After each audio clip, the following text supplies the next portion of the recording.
Chapter 9, Final Chapter, 1 of 9. For the next 10 years, Sonia not only served as a judge, she also taught classes at 6 different law schools. She gave speeches all over the country.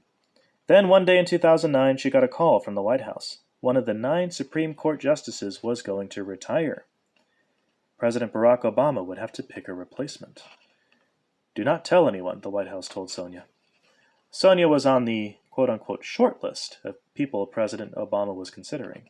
There were 3 other people on the list. Sonia knew what this meant. If she was nominated, there would be more interviews, more questions from Congress, more waiting.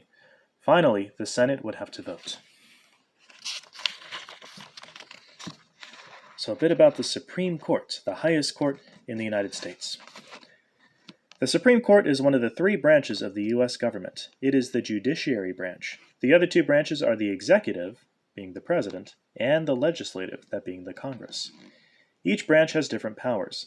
The Supreme Court has the power to decide whether laws are fair, according to our Constitution. There are 9 justices, or judges, on the Supreme Court, in uneven number. That way there can never be a tie vote. There are no juries to decide cases at the Supreme Court. The justices all listen to each case. Then they vote on how to rule. Sometimes the justices agree, but they often disagree. Some votes are 5-4. That means only 5 people agreed about how to rule on the case, and the other 4 disagreed.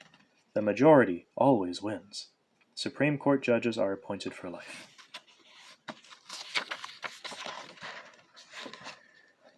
But it would be even harder this time. Senators are very careful about voting for Supreme Court justices. Why? Because the Supreme Court has a lot of power. It makes decisions about big issues that affect everyone every day. As for Sonia, she worried about how being on the Supreme Court would change her life. She would be famous. She wouldn't have much privacy. Was it worth it? Yes, Sonia decided. She wanted to try. She wanted minority children to know that they were just like her. They could grow up to achieve their biggest dreams if they worked hard enough. The next few months were crazy. First, FBI agents came to visit. They asked questions about her life. The president wanted to be sure Sonia didn't have any problems or ugly secrets in her past. The White House also called her doctor to ask about her diabetes. The president needed to know that Sonia would be healthy enough to serve on the Supreme Court for many years. Next, Sonia went to the White House to meet the president in person. That day, she also met Vice President Joe Biden and many members of the White House staff. Finally, she was told to wait for a phone call on May 25th. When it came a little after 8 p.m., Sonia was thrilled. But she had to hurry. Somehow, she had to get from New York City to Washington, D.C. that night. The White House didn't want her to fly. They were afraid reporters would find out. They wanted to keep it a big secret until the next day. So a friend of Sonia's drove her to Washington, D.C. in a rainstorm. They didn't arrive until after 2 a.m. in the morning. Her mother, brother, and other family members were already there. Some family members had even flown in from Puerto Rico to be part of this historic event. The next morning, Sonia and her family stood in the East Room of the White House with President Obama. Reporters and TV cameras were there. President Obama announced that he was naming her as the next Supreme Court Justice. She would be only the 3rd woman and the 1st Hispanic to ever sit on the court. Then Sonia made a short speech. She said that as a child, she had never imagined, even in her wildest dreams, that this would happen. For the next few weeks, Sonia's life was a whirlwind. She had to get ready for the Senate hearings. Those were the meetings when senators would ask her questions. The hearings would be on television. If she didn't answer the questions well, she would look bad. The senators might not vote for her. Sonia decided to try to meet as many senators as she could ahead of time. Of the 100 U.S. senators, she met with 89. On one visit to Washington, D.C., she tripped in the airport and fractured her ankle. That didn't stop her. She limped into the White House. Later that day, she had a cast put on her leg. One senator even signed her cast. The hearings were scheduled for July 2009. The White House helped Sonia get ready. They held practice sessions, sometimes even for 10 hours a day. They told her what suits to wear each day and what color nail polish to use. Sonia liked bright red nails. The White House told her to use a plain color instead. On the first day of the hearings, Sonia sat alone at a big table. In front of her were 16 senators. They sat up high behind a raised desk. It looked like a courtroom. The senators questioned her over and over, for 4 long days. Finally, the hearings were over. 3 weeks later, on August 6, 2009, the Senate voted. They agreed to put Sonia Sotomayor on the Supreme Court. On August 8th, she was sworn into the Supreme Court, twice. One ceremony was private. The other was in front of photographers and reporters. Chief Justice John Roberts gave her the oath both times. Sonia put her hand on the Bible while Selena held it, smiling. After that, the celebrating and the parties began. Many famous people wanted to congratulate Sonia. 2 people wrote songs for Sonia. President Obama had a party for her at the White House. Jennifer Lopez, the famous singer, also had a big party at her mansion on Long Island, New York. J-Lo and Sonia were both from Puerto Rican families. They had both grown up in the Bronx. Although Sonia had already sworn in as a judge, there was one more ceremony to be held, and wouldn't be official until then.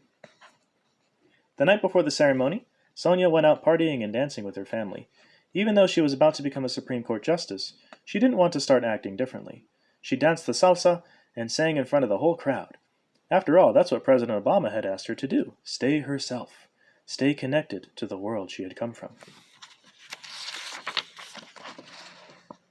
The ceremony was held the next day, September 8th.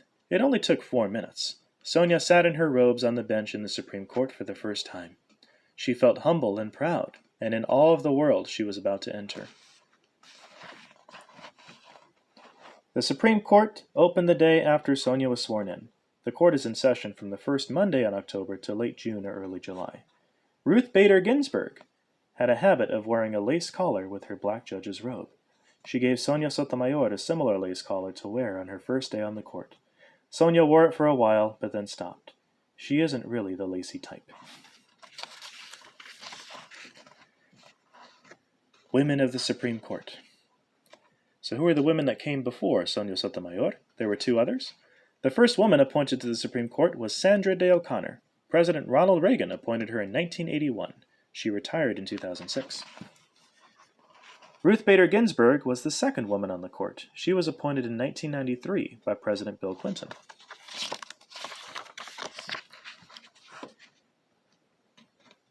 In 2010, President Obama appointed the 4th woman to the Supreme Court, Justice Elena Kagan, so after Sonia Sotomayor. Sonia took her place among the other 8 justices. Her knees were shaking. As always, she wasn't sure she was ready for the job. But as always, she knew what to do. Jump in, learn fast, and work hard. That's what she had always done, at Catholic school, at Princeton, and at Yale. It's what she had done in the DEA's office in New York and at her law firm. She had done it when learning to sit on a judge's bench. It's what her mother had taught her to do, by example. Sonia had been doing it her whole life. Why stop now? Some major Supreme Court cases. So what are some of the cases that the Supreme Court has had to decide on in the country's history? The Supreme Court has decided some very important cases over the years. In 1954, the court decided that it was not legal to make black children attend different schools from white children. The case was called Brown versus the Board of Education. Another important case was called Miranda versus Arizona.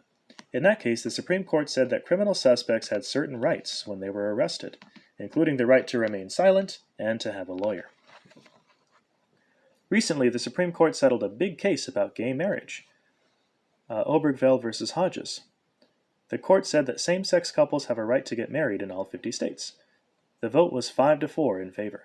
Sonia Sotomayor voted for it, along with 4 other justices.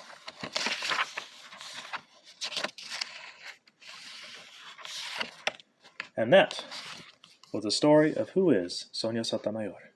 Thank you for reading along, everybody.